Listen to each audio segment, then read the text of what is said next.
Hello and welcome to this short overview of internal control basics, and I am not going to go through the entire class because what I'm hoping is that this will whet your appetite, that you'll either contact me and want the full treatment. I do this seminar in webinar format as well as in front of large groups. I can even do it as a keynote or any type of thing like that. My name is Kathy Gross-Kurth, and I am a QuickBooks Advanced Certified Provisor and an NACPB Certified Bookkeeper. I am also an MBA with a concentration in entrepreneurship. I've helped tons of businesses and individuals reach their full potential, and I continue to do that so today through my business, Bookkeeping Clean and Simple. So let's go ahead and get into it. And just so you'll know, the first two bullets are what we're going to be really talking about in this video, and with the last two being some of the topics that we cover more in depth in the class. The first is we talk about a little bit of what internal control is. And then we also are going to share some statistics from the Association of Certified Fraud Examiners. Now these last two bullet points is what I get into during the entire class, but I will touch on those briefly. Internal control essentials, there's two of them that we'll be discussing in the class. Segregation of duties, and safeguarding of assets. And then the final area is that we're going to talk about theft and fraud prevention basics, which here are the subtopics for that. It starts at the top. Theft and fraud policy and reporting procedures. Is an ongoing training in place? And finally, are anti-theft and fraud controls in place? And we'll talk about basically the first two bullets, and then the other two are actually what is included in the entire course. So hopefully if you are interested enough and want to reach out to me for the entire course, I'll be glad to do that and we can discuss those. But let's go ahead and get started. So we're going to talk about a little bit about what an internal control is. And according to businessdictionary.com, the definition of internal control is a systematic measures such as reviews, checks and balances, methods, and procedures instituted by an organization to conduct its business in an orderly and efficient manner, safeguard its assets and resources, deter and detect error, fraud, and theft, ensure accuracy and completeness of its accounting data, produce reliable and timely financial and management information, and ensure adherence to its policy and plan. So that is the official definition. And in the course, I basically cover points 2 and 3. What you need to do to safeguard the assets and resources and deter and detect errors, fraud, and theft. And it's real important to understand that without internal controls, you're not going to be able to get an accurate picture of what your business is doing overall. And then you won't be in control of your assets, your liabilities, and your equity. And you're going to end up losing money due to things that are beyond your control because you don't have any controls in place. So let's go ahead and move on to the next slide. And here are some statistics. So we're going to talk about these statistics. And it's very alarming when you think about it. In 2016, which is only a couple years ago, a global fraud study was conducted by the Association of Certified Fraud Examiners and smaller organizations, which is ones I pretty much work with. And I try to work with mostly mom and pops or one or two owners or partners. They incur as much as loss as many larger organizations. And you would think that that's surprising, but with the number of businesses that I've worked with, it's really not.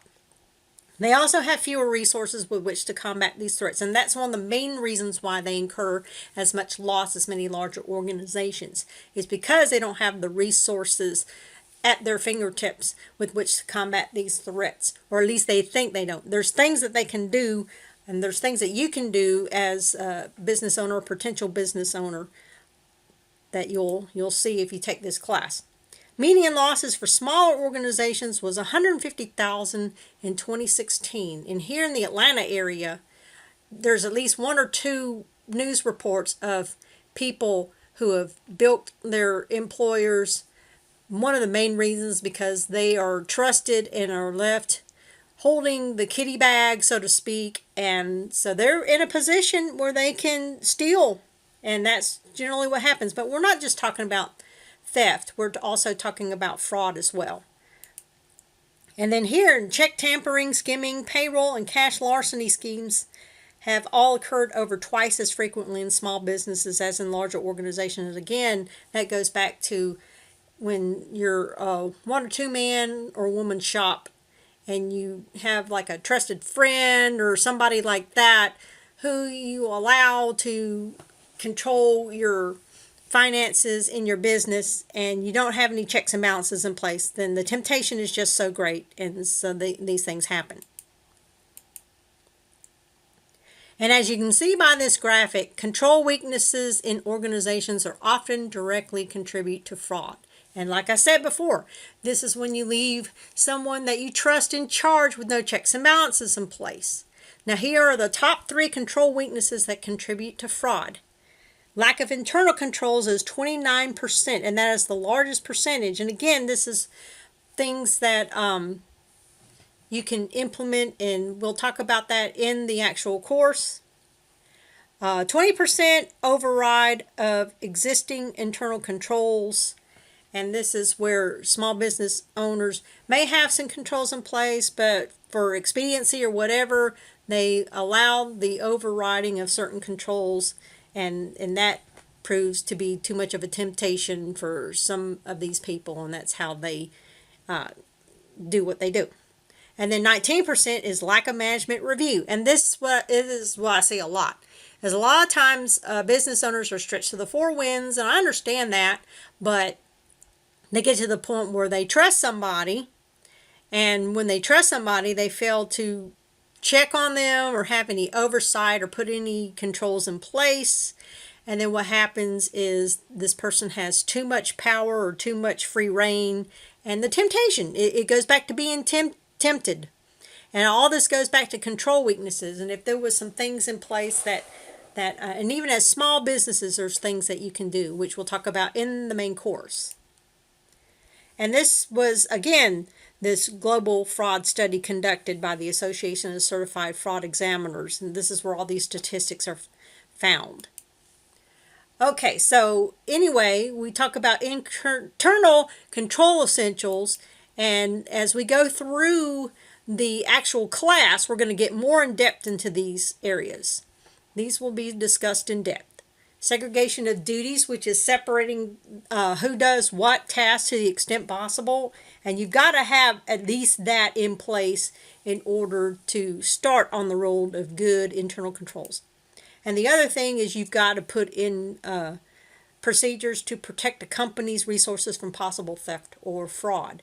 And these will be discussed in the main class or in the actual class.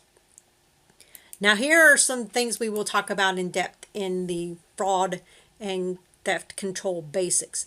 These are 4 basic areas that we will discuss in the class, and it comes from a checklist included in that report cited earlier. It is not all inclusive, so you can download the report at this link, and you can either take a screenshot of that or whatever you need to do, but that report it is numerous pages, so you will have to probably do some searching in the PDF file to find certain things that you want to look for. But it's very interesting information, and if you're a smaller business, you want to make sure you get a copy of this report so you can have it. But one of the things that we will emphasize is that it starts at the top. That's business owners have to have some sort of buy-in into that this needs to be done, and it flows down from there. So if you have as a business owner a mindset that you want to do this, then this is going to be nothing stopping you. The next thing is that you want to make sure that you create policies on theft and fraud procedures. So you want to implement some procedures, and this report also has some suggestions on what you can do as well. We will also be talking about some things that as a QuickBooks Pro advisor that was suggested in some of the trainings that I've done to become advanced certified in both desktop and online in QuickBooks. Also, again, with training, you've got to make sure that you implement some training procedures. But once you decide that you're going to do this and if you don't have any policy and reporting procedures in place, you need to create those. And then once you get those in place, you need to go ahead and start training your people and let them know what's to be expected and who's going to do what duty and everything like that. And then you also need to see, are there any controls in place? Now, these are not all in particular order, but they will be talked about in the presentation. So if you have any theft or fraud controls in place, you need to identify what those are, and then you'll come back and you'll formulate your policy and procedures, and then you'll implement the training. Well, this is all I have for this short tutorial. I thank you so much for providing me the opportunity to share this with you. And if you want to or are interested in the entire course, then go ahead and contact me. My website is bookkeepingcleanandsimple.com, and you can also email me at Kathy with a K, Kathy at bookkeepingcleanandsimple.com. I look forward to hearing from you. Have a wonderful day. Take care.